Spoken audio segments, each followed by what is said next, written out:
I'm speaking to you now from Dinosaur Hall at Carnegie Museum.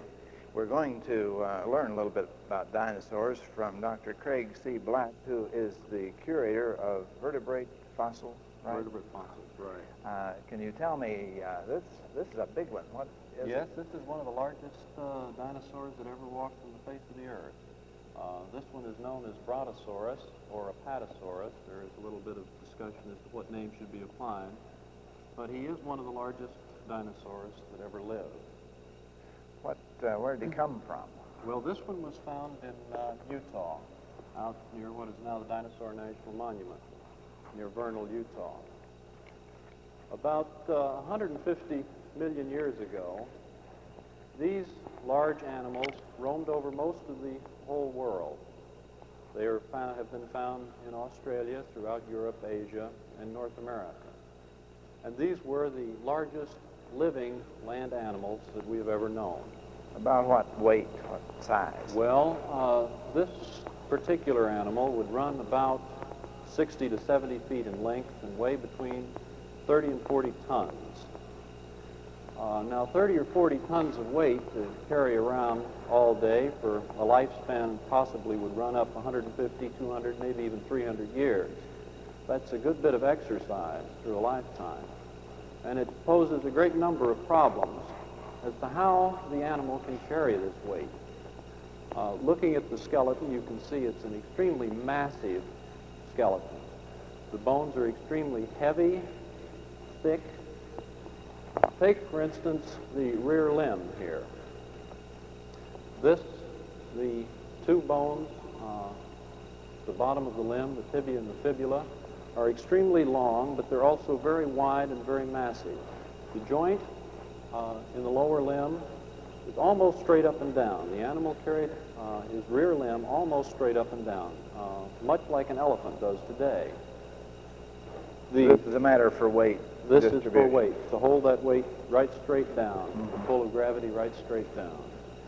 The pelvis is extremely large and expanded to supply area for the muscle attachments that are so necessary to carry this weight. Now, there was some controversy at one point as to just how these animals walk. Some paleontologists, particularly in Europe, felt that they should be mounted in museums as if they were walking like lizards or crocodiles with their legs splayed out. This, of course, is an impossibility when you're carrying around 30 or 40 tons. The animal just wouldn't be able to move at all. And it is now very well known and documented that the limbs were held underneath the body just as they are in an elephant. And actually, here they may be mounted a little too far out, although once you flesh this animal out, his limbs would be under him rather than out to the side. Now, up in the forelimb, we have a slightly different situation. The hind limb is very long. The forelimb is somewhat short. This is due to the fact that the ancestors of these animals, of the sauropod dinosaurs, walked on their hind legs. They were bipedal animals. And it was not until you got into these larger, more massive animals that you had to come back down. The animal had to come back down on its front feet to support its body. In doing this, the front limb was not as long as the hind limb. It had been reduced in its ancestors, and it never attained the size that the hind limb did when this animal came down in a quadrupedal position. About how long do you think it took for them to achieve this size? Well, they wouldn't reach this size until they were 100, 125 years old. Well, thank you very much, Dr. Black. It's been very interesting. That's it from here. Also, there was a slight flexure in the forelimb, which you do not find in the hind limb. Where the hind limb is straight, there's a slight bend at the elbow in the forelimb. The bones are still very massive, however, and the scapula and coracoid are greatly expanded for muscle attachments, to support this massive weight.